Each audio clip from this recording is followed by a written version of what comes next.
What is up, guys? I am back with another YouTube video. Hello YouTubers, hello people of the YouTube, hello and good morning. It's morning right now. So like, subscribe if you haven't already, turn on the notification bell, comment something below, something nice please. Alright, let's just hop right into this. So I decided to talk about a sermon that you already know from Transformation Church, Charles Metcalfs. He's always hitting me home. So he did this sermon on friendship at Transformation Church. It's in Tulsa, Oklahoma. I talked about them in my first video that I posted of this vlog series. And I just really love that it's such a teaching church. Sermons, I'm the type of person that needs a sermon that has something that I can take away and apply to my life. And so far, Transformation Church has really been helping me by giving me tools that I can apply to my everyday life. And the sermon that I want to talk about and really compared to my life, just walk you guys through what I was thinking during the sermon. And it was on friendship.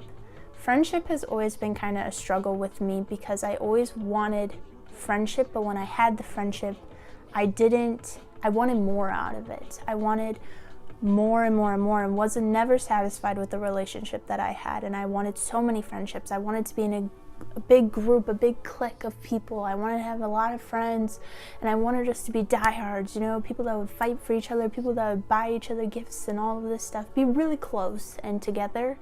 And I never really got that. And I think it's because that's one thing that I always put so much pressure on, and I never got it, so I kind of just threw friendship out the window. I just didn't care anymore. I was like, all right, cool, we're friends, we're not friends, it's fine, acquaintances, cool. But I would tell everyone my life story. Like, I would put my business out there to every person. I would tell every person everything, my problems, everything. I would take all of their advice, and that would leave me so filled with advice from all over the place. All the advices were different. I never knew which one to take home with me. It didn't really make sense, so it just left me being more confused. And his sermon on friendship, he started off the sermon saying that everyone needs friends, but not everyone is your friend. And that made me think, like, I need friends, because I've kind of gotten to this point where I don't have many friends here in America. Like, I kind of cut everyone off when I went to Italy because they weren't talking to me, they weren't messaging me, so I was like, well, they don't care, so out of my life. And so he said everyone needs friends, but not everyone is your friend. And what I was doing is I was telling everyone my life story when I shouldn't be doing that, because they're not my friend. They're just a stranger, they're an acquaintance, they're someone I know. And this is the notes that I'm going off of, and I'm gonna put a screenshot of the notes that he posted so that you guys can read it. But I just want to read off a few things. So he said, group one of the people in your life are like your fans. And your fans, they like you for what you do. They're not there for you though. So when I was doing photography, when I was like gun-ho, livephoto.co, I was all in it. I had a lot of people who really liked my work, and I had friends who really liked my work, but they wanted me to take free pictures of them. Like, they wanted to hang out with me, they wanted my camera. They didn't really want me, they didn't want my friendship, they wanted the camera, they wanted the talent that I had. So they were my fans. They were just there to be like, yo, I love your work, you're so good. Like, yeah, you go, girl. So you want to hang out later and take free photos of me? And by the way, I want all your raws. And if you're a photographer, you know that's the most annoying thing in the world. And it really got me thinking when he said fans, because that's what it just took me back to, is me being a photographer and all these people wanting to be my friend, but they didn't care about me. And I would always complain to people. I was like, I have all these people in my life, but none of them actually care about me. Like, they just want me for my talent, for the photos. They don't want me for anything else. And that would annoy me so much to the point where I just didn't want them. I didn't want fans. I didn't want people to like my work. I didn't want people to ask to hang out with me just so that they can get free photos. I didn't want those people in my life, so I kind of just shut down. Like, I never responded to DMs. I never really said thank you to all the comments. I never engaged with people because I didn't want the fans, because they didn't care about me. Little did I know that it's okay to have fans. It's okay to have people there to encourage you and to like your work, but they don't need to know your life story. They're just there to be like little cheerleaders, you know? And group 2 was followers, the pushers and encouragers, the cheerleaders. And it's really good to have those people, and I had a few of those people. I had a few of those people who were really pushing me and encouraging me with my photography career, with anything that I did. They were there encouraging me, but he said that they will not always understand what God has called you to. So again, these are not the people that are really like your best friends, the people that will give you godly advice because they know where you're going in your relationship with God. They're just there to encourage you and be like, yeah, you should test that out. Yeah, you should try it out. And those are always good people in your life, and it's always good to be that person for other people. I would not be where I am today if I didn't have the followers and the encouragers and the pushers, the people who were like, yes, go be a missionary, go to Italy. You only get to do it once. Go ahead and do it. So I wouldn't be who I was if I didn't have followers, but again, followers are not the people to ask to mentor you, to give you godly advice. And group 3 is friends. People that are your friends know who you are.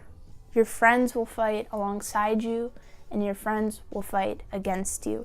When he said that, I was like, dang. Do I have people in my life that will fight against me? Do I have people in my life that are not afraid to cause conflict and tell me that I'm wrong? To tell me that I'm going too low underneath my standards? Do I have people in my life that are going to tell me that I need to do better? Do I have people in my life that will hold me accountable for who I am in Christ? It really got me thinking about that. Do I have people like that in my life? And fortunately for me, I could say yes. I could say yes. I do have a few people who would tell me when I'm wrong and tell me that they don't think that that's what God has called me to do. And when he said fight against you is such a big thing. It's such a big thing because I feel like people of my generation in the church, we don't like to cause conflict. We're all about peace and calmness. And yeah, you go out, you do, if you think this is what God's called you to do, you go try it. And they're not going to be like, girl, you are insane. What are you thinking? Like, that is not who you are. That is not what God is calling you to do. And it was just a really thing. And it made me think, am I going to be that friend that will fight against you? Am I that friend that will tell you that you're wrong? Do I have friendships where I feel comfortable enough in our relationship to know that I can tell you when you're wrong?